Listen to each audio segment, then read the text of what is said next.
Hi everyone, it's Nicole Spohr here today for Simon Says Stamp, and I am sharing this floral sympathy card using new products from the Simon Says Stamp Crafty Hugs Release. We'll be using the So Beautiful background stamp, which truly is beautiful and can be used in so many ways, the With Sympathy dies, and the Sentiment Strips Reverse Sympathy, which are these great little strips you can cut apart and use on your cards. So they work fantastic with thinking of you and sympathy type of greetings. We're going to start by stamping the So Beautiful background on some Bristol Smooth cardstock using clear embossing ink and heat embossing with white embossing powder. We're going to be doing some watercoloring with distress inks. So distress inks are great for creating ink blended backgrounds and all kinds of gorgeous inking techniques.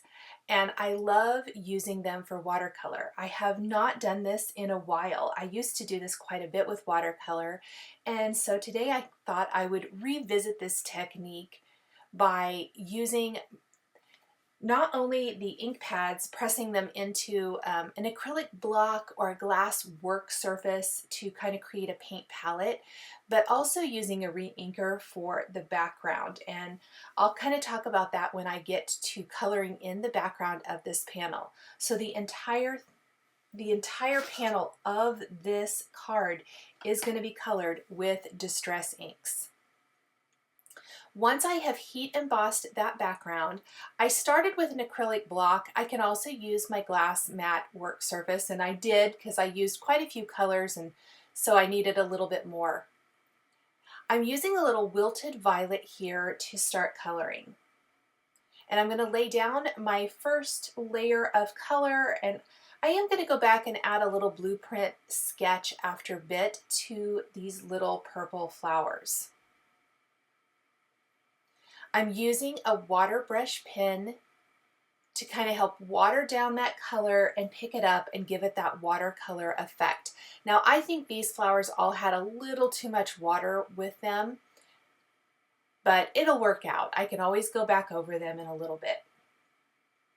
Next I'm going to use a little picked raspberry for this flower here.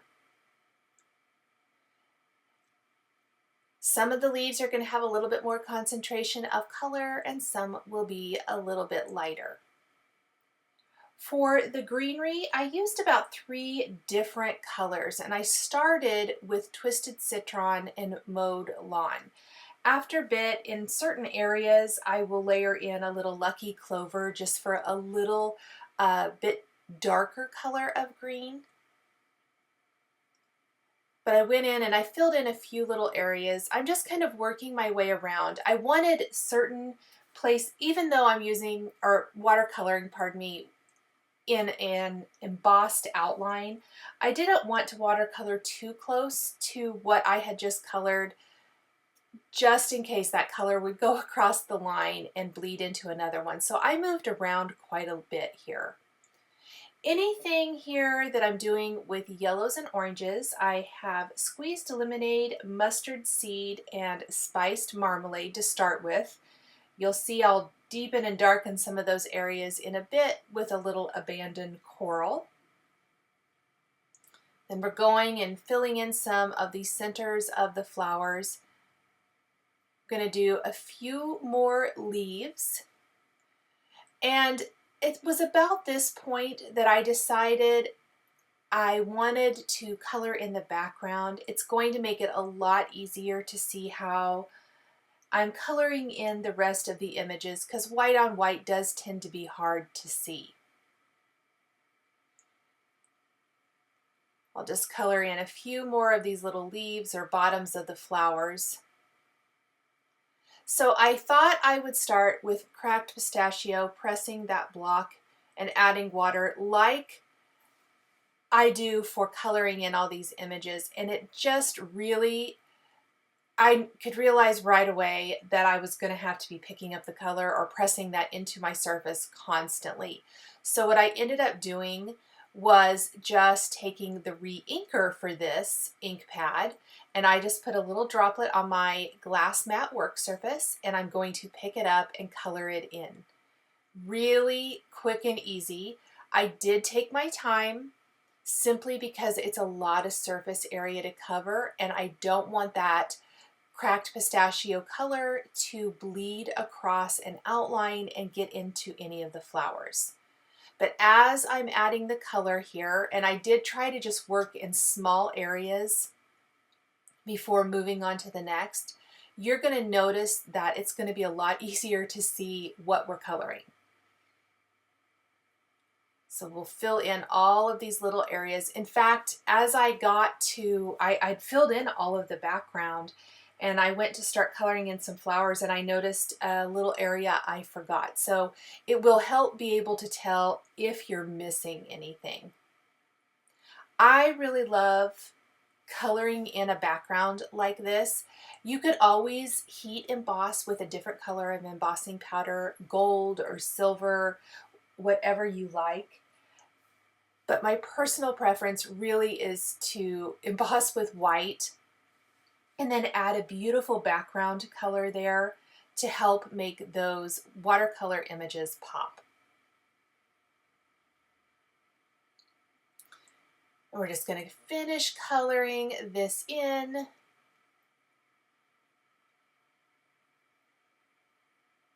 I'm going to turn the panel around as I work to help keep my hand out of it while I continue the watercoloring. And definitely where I haven't colored in the images yet, I want to make sure and take time to not accidentally color in a petal or something like that.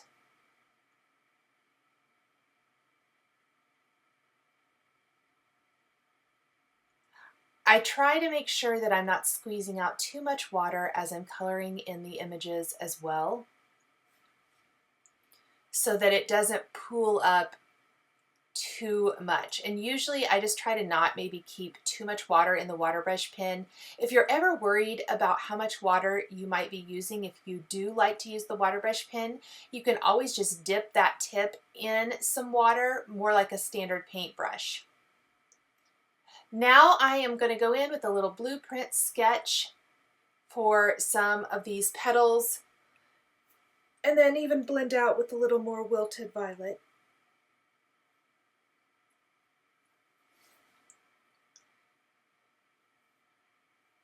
A little bit more of the mustard seed and spiced marmalade.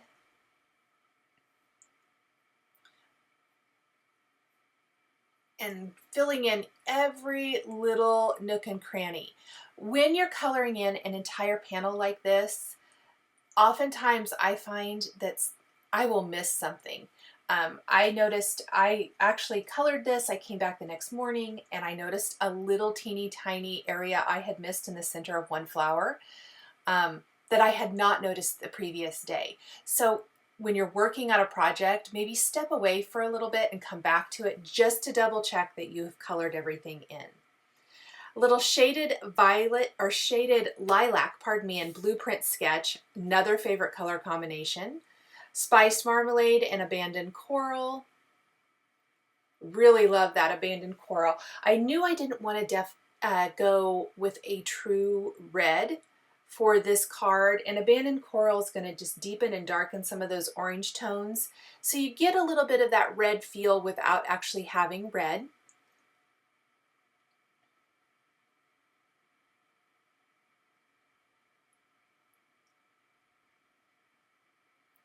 And then abandoned coral for this flower. We're going to lose most of this one. Most of it didn't stamp anyway since I did the landscape style for this card. That's another great thing. If you use landscape, it's going to fill the entire panel, a 4 1/4 by 5.5 inch panel. If you do a portrait style, you can kind of pick and choose which flowers you want to showcase there in the card, but it will you'll be able to get the entire height of those into your card panel. Little picked raspberry and wilted violet. We just have a few additional areas to fill in. and this will be done. Now, I really like to let this sit and completely air dry. If you're in a hurry, you can always hit it with a heat tool to speed up that drying process before you move on to finishing your card. So I let mine set overnight and completely air dry because I knew I wanted to trim down my background with a die. You could also use a paper trimmer because I'm just going to be using a basic rectangle die for this. One of the beautiful things about using a rectangle die is I didn't trim an even amount off each side. I wanted to make sure and keep certain flowers within the boundary of that rectangle. So I just lined the rectangle up with my background, taped it in place, and then ran it through my die cutting machine. So I'm going to kind of play around and see how I like the layout the best. I'm going to tape it down with a little repositionable tape, run that through my die cutting machine, and that's going to give me a nice little focal point floral background with a nice white border all the way around. I will be adhering this to a white landscape card base. And then off camera, I used the brand new with Sympathy dies, and I die cut the outline or the shadow portion from VELLUM and the words from Hero Art's Amethyst cardstock and Simon Says Stamp Blue Violet cardstock.